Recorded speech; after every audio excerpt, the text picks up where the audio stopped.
Lovely to be here. Love to see lots of people here as well.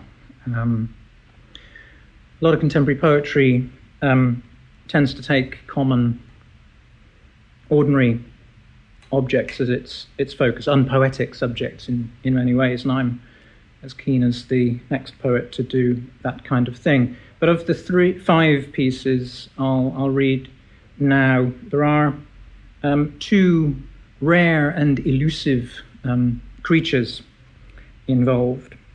And indeed, if we take Rilke's angels as rare and elusive creatures, then that probably makes three altogether. The first one is the bird, the nightjar, which is a nocturnal bird, hunts insects on the wing. Very seldom seen. I've never seen one, but I have done some research, and there was a particular article which was very informative. If you're in the right place at the right time, what you need to bring the nightjars out is a good old-fashioned white handkerchief, which you toss up into the air, and presumably the way the handkerchief floats down and so on brings out these birds. It's also traditional to start an epic poem with an invocation to the muse, and I wanted to start this decidedly non-epic reading with this poem, which is called Invocation. These days, they say, she's sometimes mistaken for the revving of a little petrol engine, her propulsive churring lost in the dark. But age-old tricks can still be made to work. Launch a white handkerchief into the air, and if you're lucky, she's gliding there, attracted to you like a catch in the throat, summoned by signs of life, the hot, the salt of sudden tears you'd rather were hidden, making your nose run like a child's again. Or she's drawn to the blood spill of hurt that opens flesh and bone, or she will start from the dusty roof space above the bed, find you wiping love from between your legs. The white flag of individual weakness is what serves always to conjure her best. As when old habits, uncertain eyes give out, when it's dark wherever they put the light, she comes then, I think, and this time stays. Cover him, cover him, cover his face.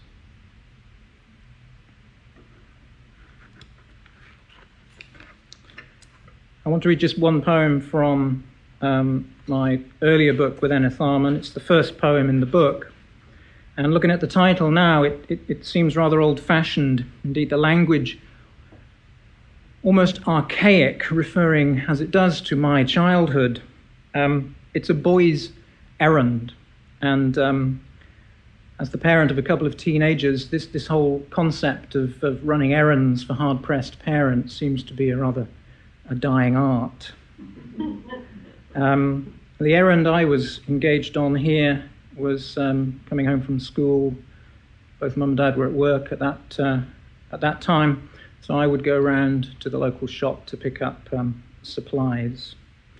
Robert Frost's first book is called A Boy's Will, and perhaps over-secretively I am alluding to that book in the title. A Boy's Errand. I go to Spar, and Mr. Adams, who drops his small hands beneath the counter, where it's already wrapped in white tissue paper, crisp, soft, and undisturbed. I carry it close to my chest, the length of my forearm, palm flat to one end. It's like something asleep. It seems crisper today, the pressure of my fingers telling the birth smell of heat, yeast, risen air. The confining tin held sides to softness, and the crusty burst split down the length, sharp-edged and breakable, caramelly across my tongue. And each bite, a glimpse, one leading to the next, till I'm nuzzling in, jaggedness on my cheeks, being bitten, biting deep, through crust to white flesh, as if there were a heart unconsumed somewhere I might lay my hands on, bring back to the house.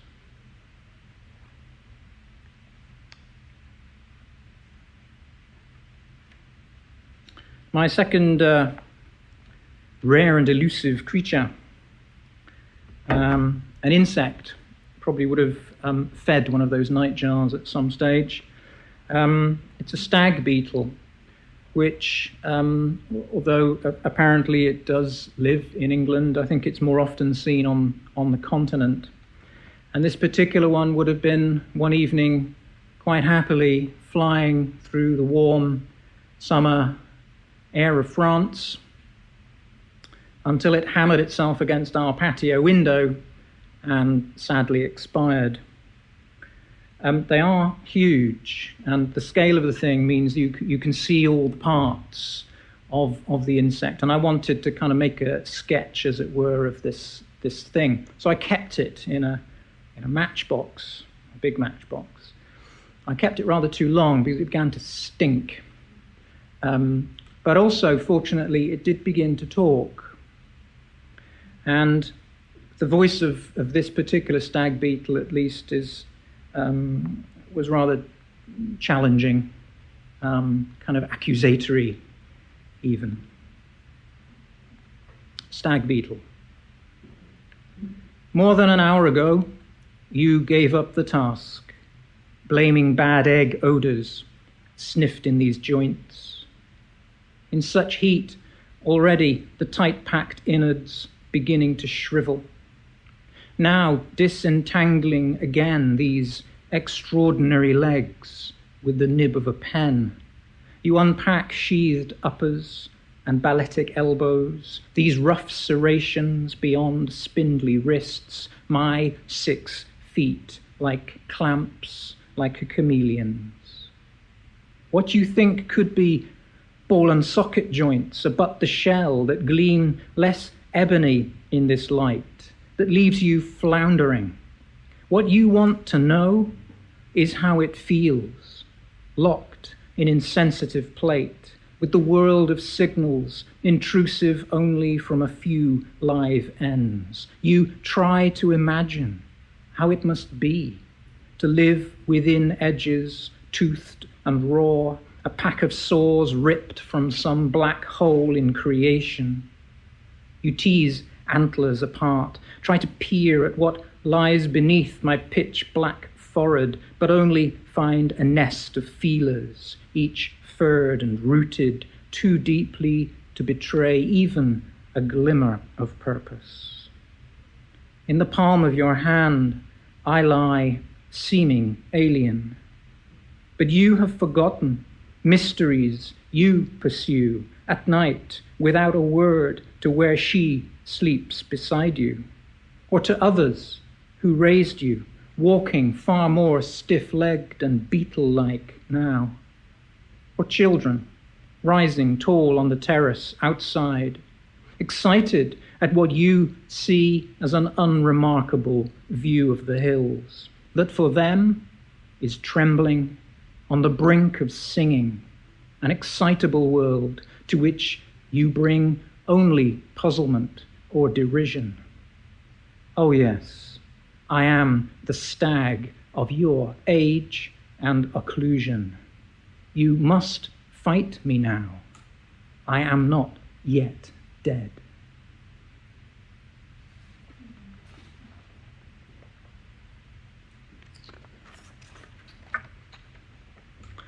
I'm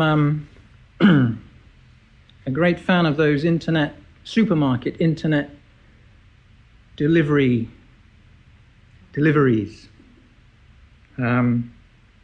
Sheer laziness, I'm sure, and it's not even me who does the clicking on the screen, but a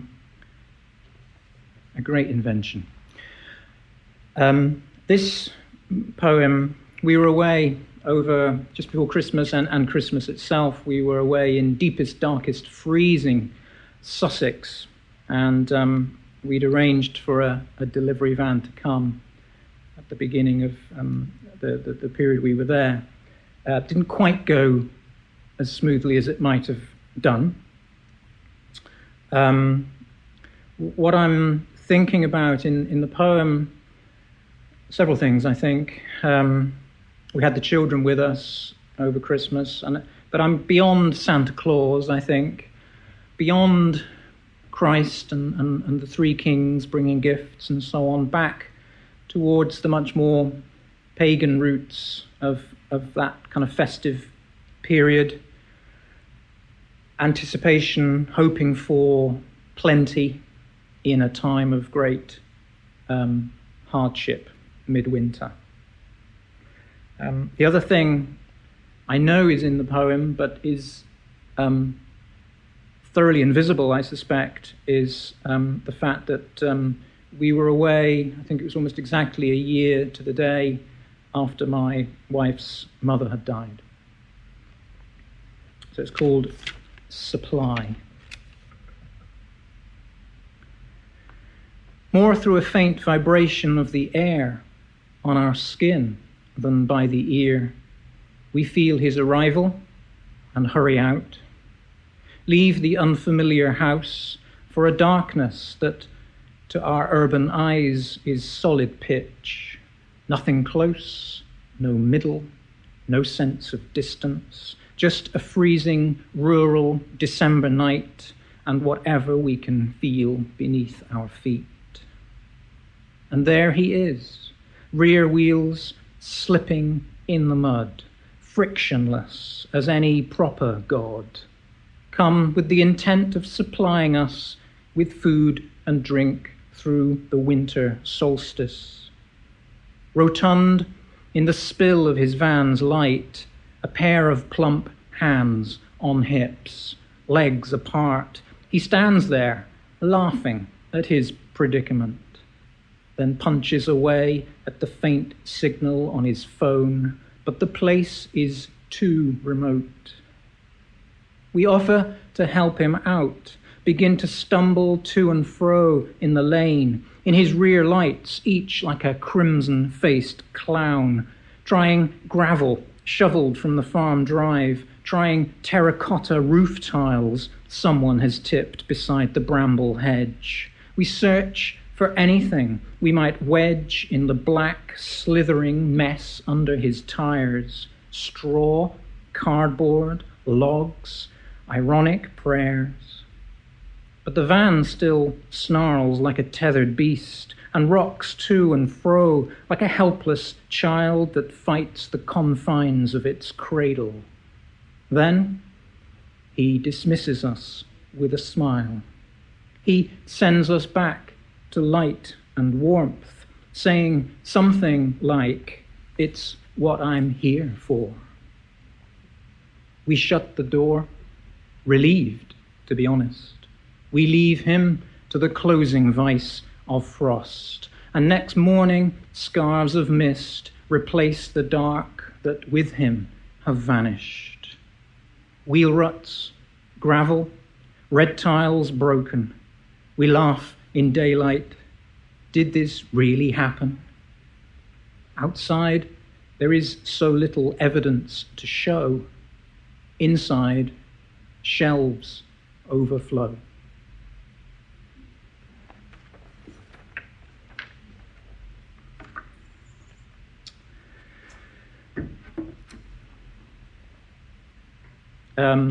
Poems on the paper are going to be in the new book, which comes out in the autumn. Jacqueline mentioned the translation of Rilke that came out from Enitharmon, and I'd like to finish with that. One of my attractions to Rilke is precisely, I think, what was going on in that other poem, moving through pain and difficulty. In Rilke's case, the big one is death, of course. Not just in Rilke's case, I suppose. Towards what Ian Drury would have called reasons to be cheerful. Rilke, much more po-faced, of course, reasons to praise. And I'll finish up with the final lines of the 9th elegy.